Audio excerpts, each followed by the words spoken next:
Here's a political battle that could reshape how America picks its federal judges forever, and most people have never even heard of it.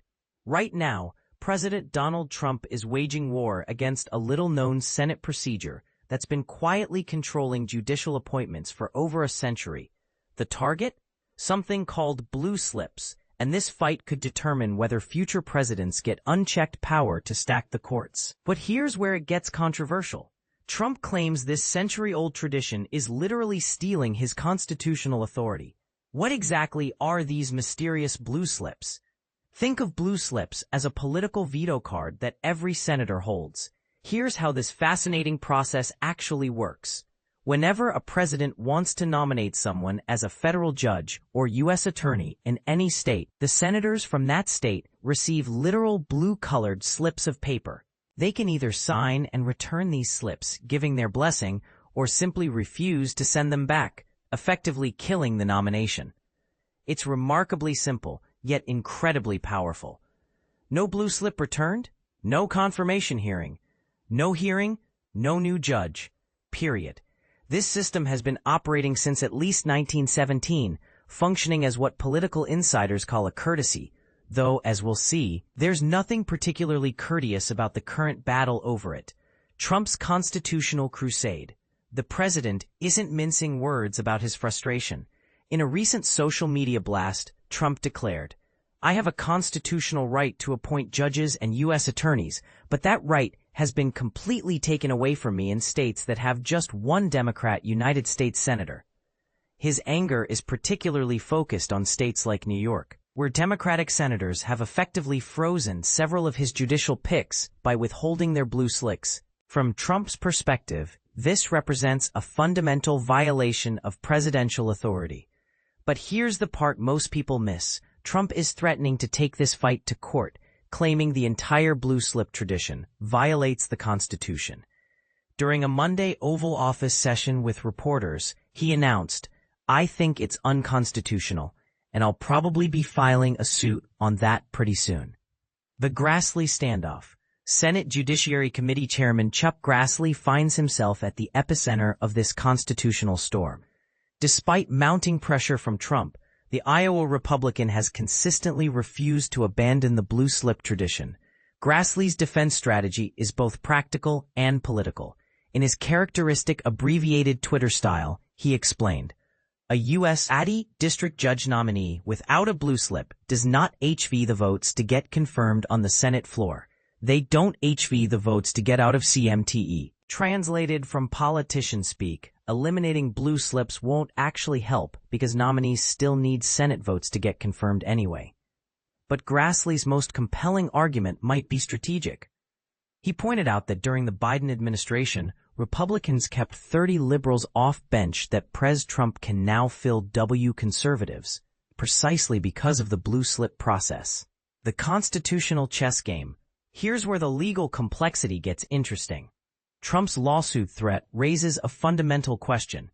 Does the Constitution actually give presidents unlimited appointment power? Or can the Senate impose procedural constraints? The Constitution grants the president authority to nominate judges with the advice and consent of the Senate. But what constitutes proper advice and consent? The blue slip tradition operates in a gray area. It's not written into any official Senate rules, yet it's governed judicial appointments for generations. Legal scholars would likely argue that the Senate possesses broad constitutional authority to establish its own procedures and traditions. After all, the Constitution explicitly gives each chamber of Congress the power to determine the rules of its proceedings. The Republican rebellion. And this is the part that should surprise everyone. Trump's own party is largely abandoning him on this issue. Senator Thom Tillis from North Carolina, a Judiciary Committee member, delivered perhaps the most stinging rebuke. Getting rid of the blue slip is a terrible, short-sighted ploy that paves the path for Democrats to ram through extremist liberal judges in red states over the long term. Tillis hit on what many Republicans understand but rarely discuss publicly. Political power is temporary, but procedural changes are often permanent. Today's tool for conservative judges could become tomorrow's weapon for liberal activists. Majority Leader John Thune echoed this sentiment, noting that the blue slip process is something that's been used for a long time by both sides, and neither side has violated its usage in the past. The high-stakes gamble. What makes this controversy particularly explosive is its long-term implications. If Trump succeeds in eliminating blue slips, he would fundamentally alter the balance of power between the presidency and Congress regarding judicial appointments. Consider the ramifications. Future Democratic presidents would inherit this same expanded authority. Red state senators would lose their ability to block liberal judges in conservative states. The judicial appointment process would become even more partisan and centralized. Trump seems to acknowledge this risk, but argues it's worth taking. He complained that under the current system, the only person I can get approved are Democrats or maybe weak Republicans in states with Democratic senators. A precedent-setting moment. The blue slip controversy represents more than just a procedural squabble. It's a test of whether long-standing institutional norms can survive in our hyper-partisan era. Radical liberal advocacy groups have indeed pushed for years to eliminate blue slips, recognizing that doing so would concentrate more appointment power in the presidency. Now they find themselves in the unusual position of having a Republican president potentially doing their work for them. The irony is unmistakable. Trump's attempt to gain immediate tactical advantage might hand long-term strategic benefits to his political opponents. The broader constitutional question. Ultimately, this battle forces us to confront fundamental questions about American governance. Should presidents have unchecked authority to shape the federal judiciary? Do senators have legitimate roles in vetting nominees beyond simple up or down votes? Can informal traditions carry the same weight as formal constitutional provisions? These aren't merely academic questions. They'll determine how our courts look for generations to come. What do you think? Is Trump right that blue slips represent an unconstitutional constraint on presidential power? Or are Senate Republicans correct that eliminating this tradition would be dangerously short-sighted?